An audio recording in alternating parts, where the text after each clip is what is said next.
جیسے اختیار صاحب میں I want to commend you on something. منصور بھائی میرا ایک سوال ہے. سر میں تعریف کر لوں, میں اختیار صاحب کی ایک تعریف کر لوں. یہ بڑا خوبصورتی سے اختیار صاحب نے نا جو تنقید بنتی تھی پنجاب کی اس حکمراں جماعت کے اوپر, اس کو انہوں نے کنورٹ کر لیا اور یہ کہہ دیا جی آپ سجیشنز دے دیں, آپ کے سارے سجیشن ہم سننے کے لیے تیار ہیں.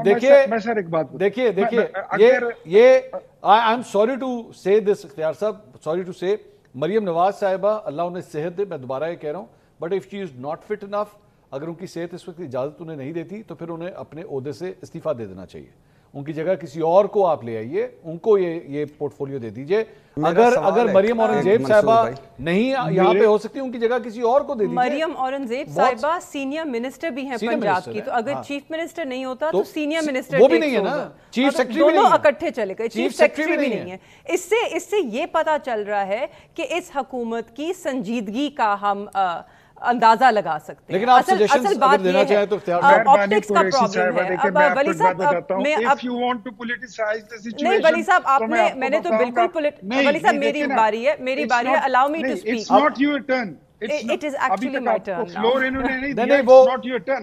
وہ خان صاحب سن لینا, خان صاحب اگر آپ سنجیدگی کی آپ نے تجاویز مانگی تھی تو اب میری باری آ گئی نا. مہربانو صاحبہ کی باری ہے, اب آپ ذرا ان کی بات میں تجویز کے لیے کہہ رہا ہوں, اگر آپ نے پولیٹیکل تنقید سے ہی بات چلا رہی تو کریں, لیکن اگر سیریسنس کی بات کرتی خان صاحب یہ پولیٹیکل تنقید نہیں ہے نا.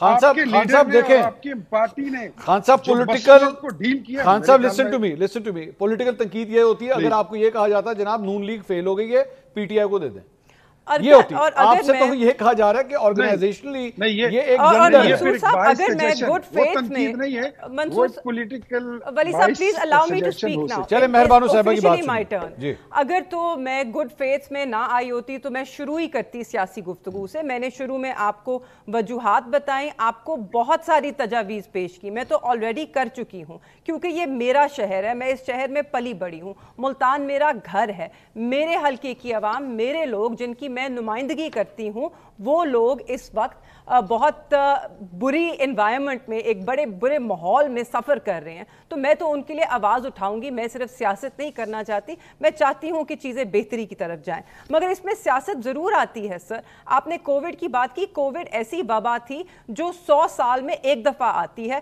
اور ہم نے دیکھا, دنیا مثال دیتی ہے تحریک انصاف کی حکومت کی کہ جس طرح انہوں نے ایک ایسی وبا پہ کنٹرول پایا, کتنی جلدی پایا, اور اس میں آپٹکس ڈو میٹر. سر اس وقت پنجاب حکومت کے allow me to finish sir, اس وقت allow me to finish sir, allow me to finish. I don't want to raise my voice, میں آواز اونچی نہیں کرنا چاہتی مگر میں کر سکتی ہوں, مجھے پلیز مکمل کرنے دیجئے.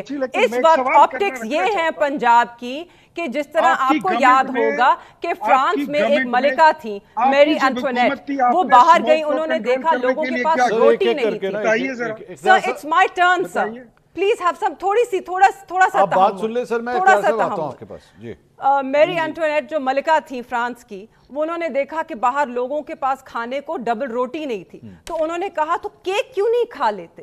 تو یہاں پر عوام کے پاس وہ سانس لینے کو ہوا ایسی آلودہ ہے, مگر ہماری حکومت نے یہ فیصلہ کیا کہ ہم جنیوا, جو کہ مانا جاتا ہے کہ سب سے صاف ہوا وہاں ہوتی ہے, تو ہم وہاں کیوں نہیں چلے جاتے. تو یہ بے حسی ہے, آپ کے اپنے اقدام آپ کی بے حسی کا اظہار کر رہے ہیں. یہ آپٹکس آپ کو مینج کرنی ہے.